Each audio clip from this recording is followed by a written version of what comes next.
welcome to day 7 of the 12 days of Yule, and today we're talking about reciprocity, what I call the energy return. So in dictionary.com, I looked up reciprocity, and it says the practice of exchanging things with others for mutual benefit. Energy flows in predictable patterns, and what we put out, we receive in balance with divine timing, maybe not in the way you would have planned it. My favorite author on this topic is Tosha Silver.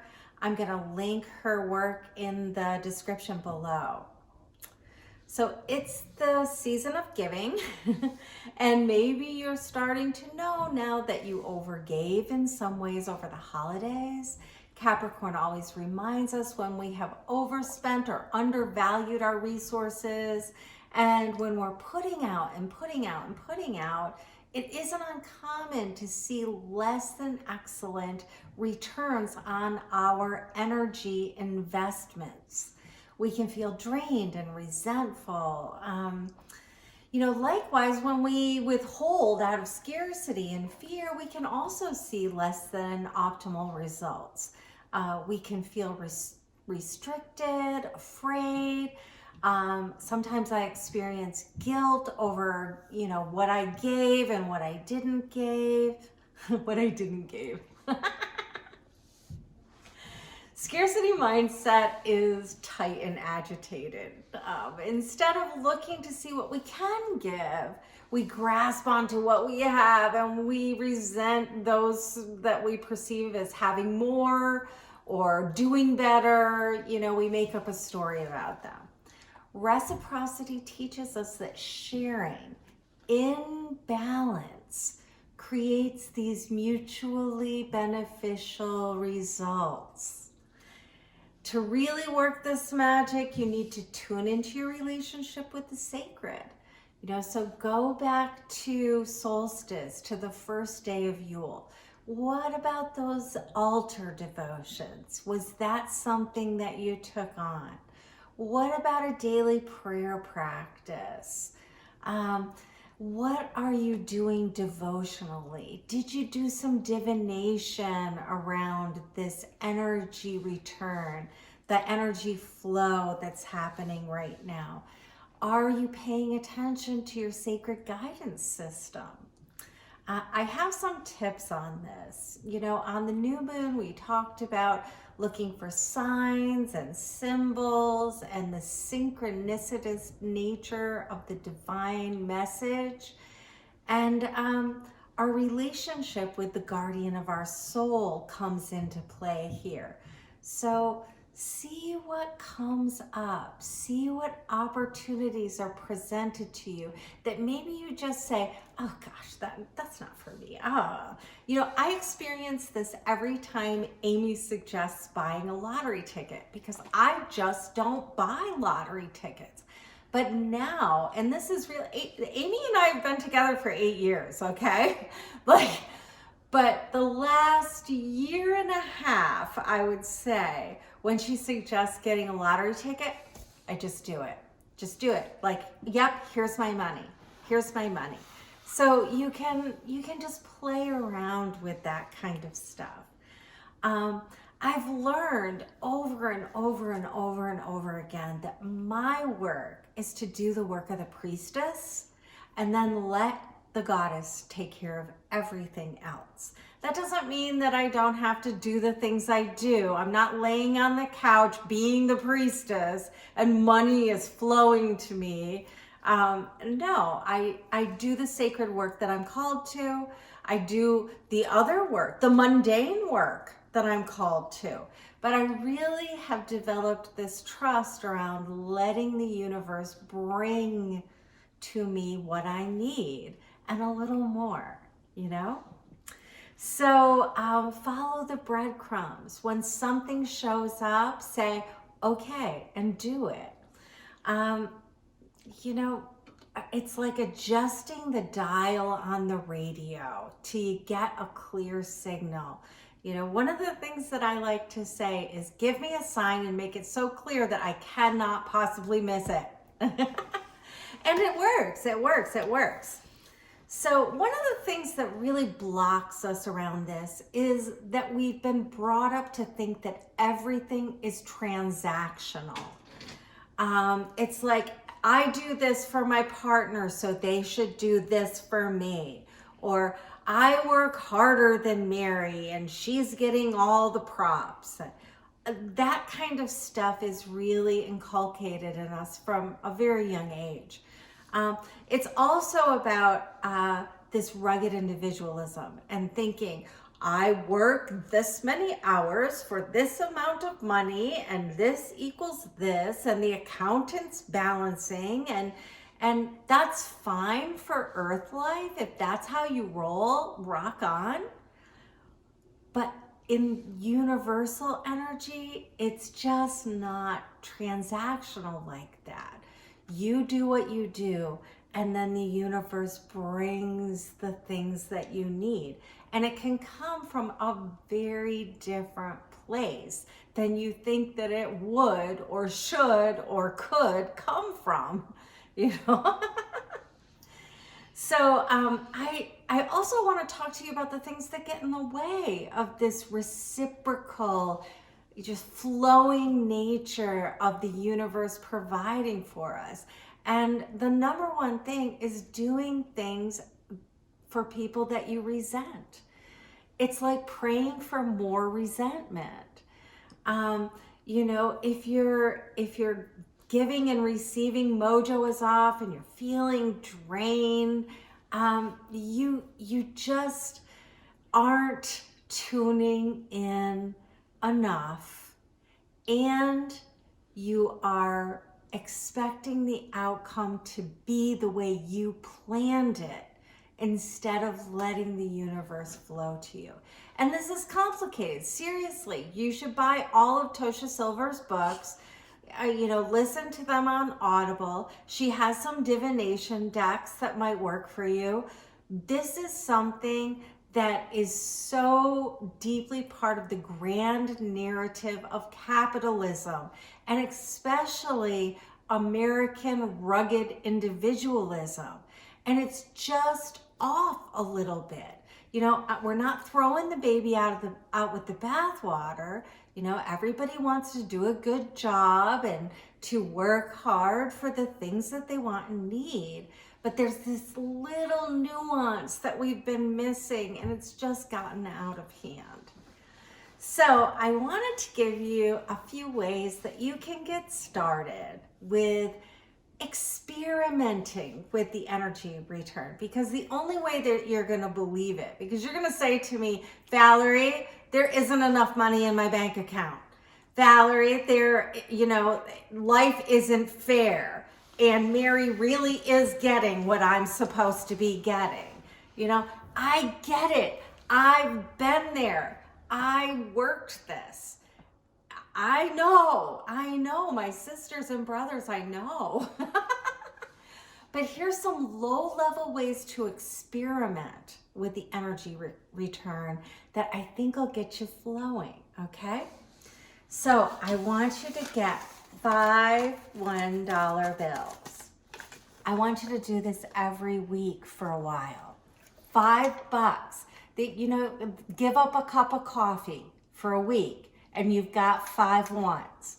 I want you to get them in cash, like actual money you hold in your hands, okay?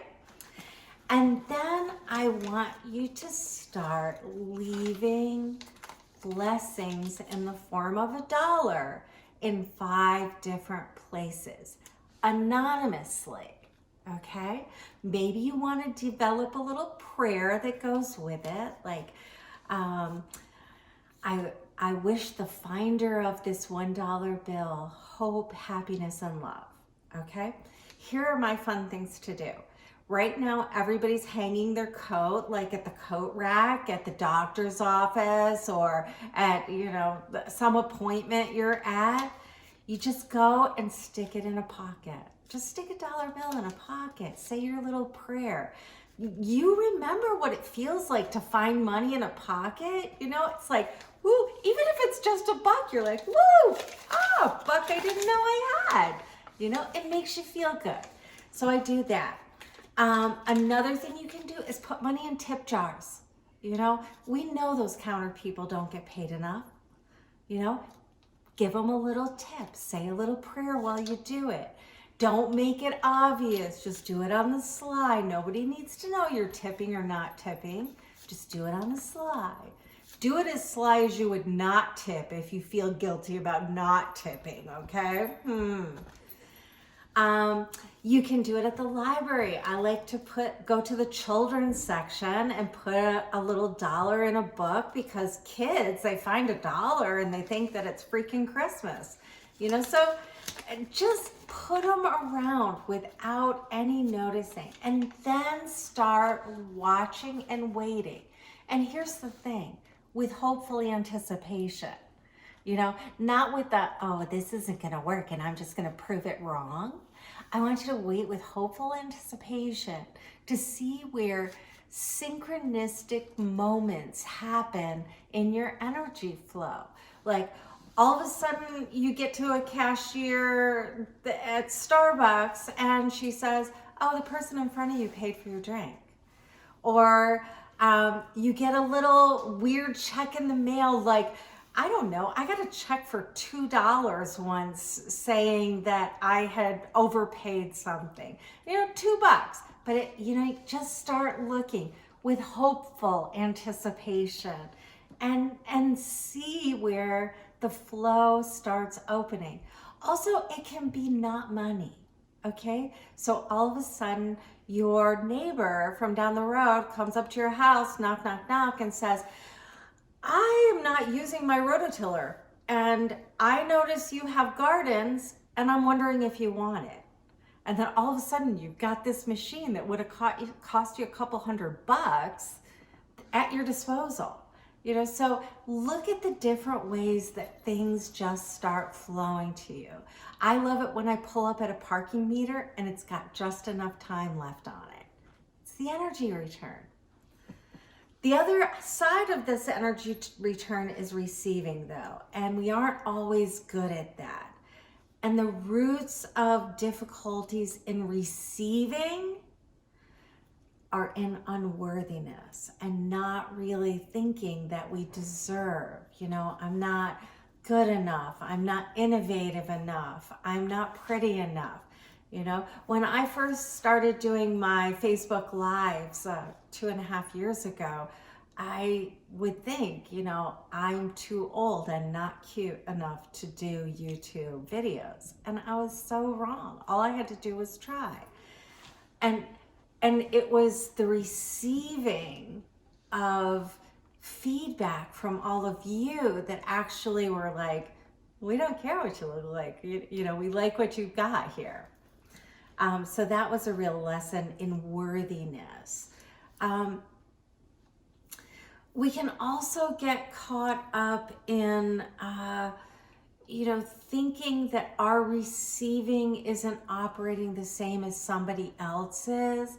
Like when I was a kid, my sister Desi would literally win at every carnival game ever. And I started saying this thing when I was a kid, I'm just not lucky. No, I'm just not lucky. And I didn't know until I started doing this work that that was a real pattern that I had.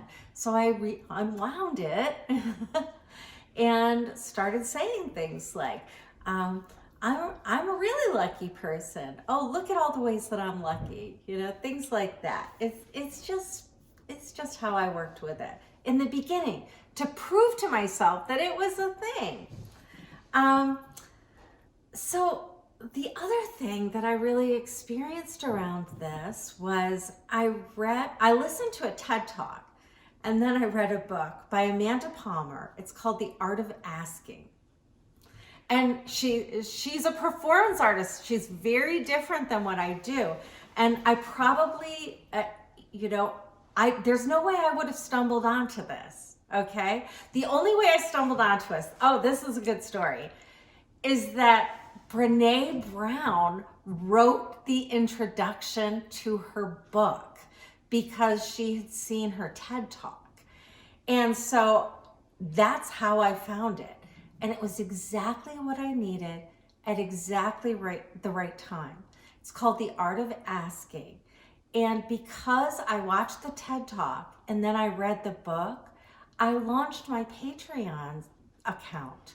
And I have had, my Patreon account has been active now for like a year and a half. And I'm just gonna tell you the truth about it.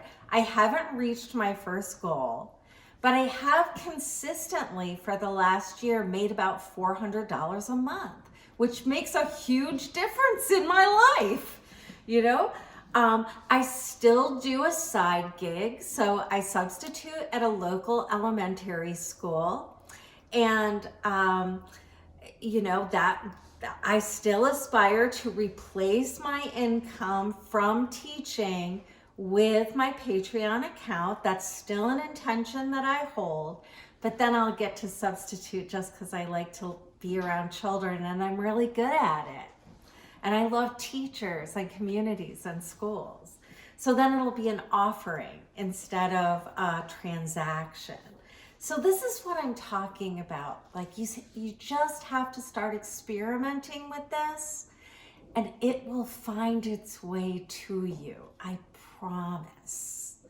So that's what I have to say on reciprocity, the energy exchange. We're linking a video in the description below to my very first Patreon Ask video. So give that a watch and let me know what you think. And tomorrow we're going to be talking about the other side of this equation. Thank you. So we're going to be having some thank you, gratitude magic. If you're interested, subscribe and hit the bell. Yuletide blessings. I love you.